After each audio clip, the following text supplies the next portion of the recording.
Hi, everybody. It's Jerry Saltz, senior art critic for New York Magazine, back with you because I really wanted to come back to do another session. This one is called 5 Things I've Learned About Where Art and the Art World Is Right Now.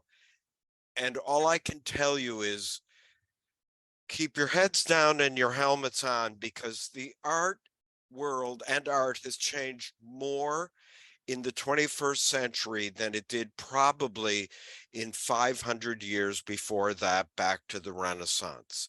On the one hand, we saw art, the conditions of art completely changed from the contested election of 2000 all the way to the other contested election.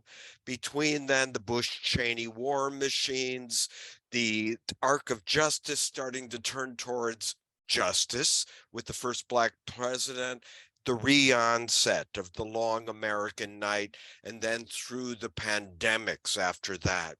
None of the art made in this period was made under anything like normal conditions. All of you have PTSD, as do I. That's the deep content of everything we're seeing.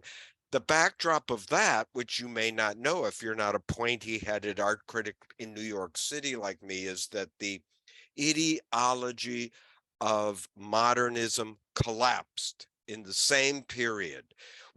How did we think art was linear?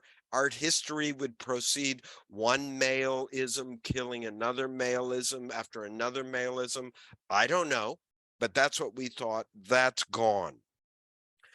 After that, the next part I want to teach you is that the answer to every question was mega, make everything bigger.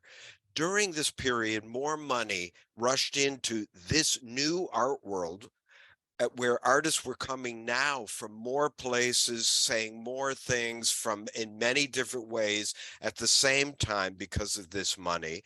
Museums expanded, got very big and shiny, and sometimes useless and annoying, forgetting to build enough space for their permanent collections. We'll cover that. That happened at my own beloved Museum of Modern Art.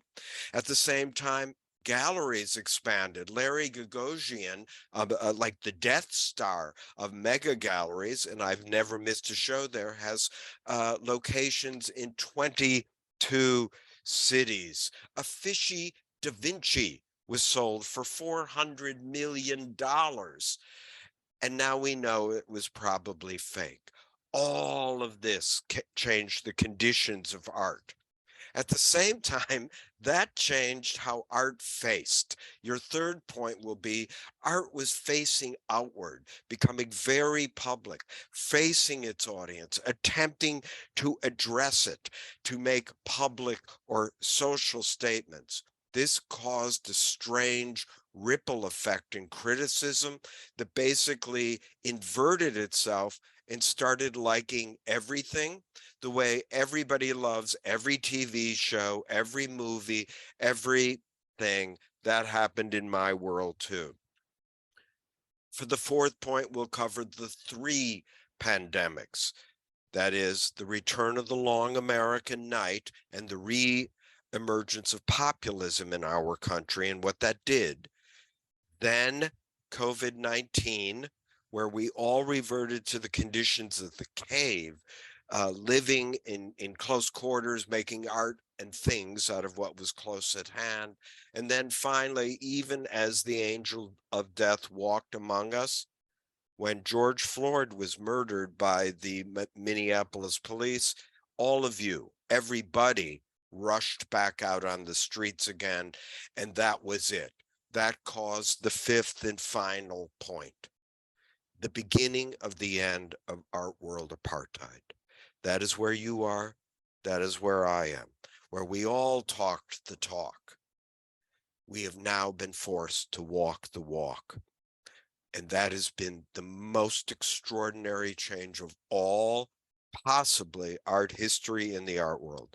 We're going to cover all of that, its repercussions, the super highs, the super lows, how the cynicism filter started descending over everything because of money, and how you and I can lift that and see art again once more for what it really, really is. The greatest operating system our species has ever devised to examine consciousness, the seen, and the unseen worlds.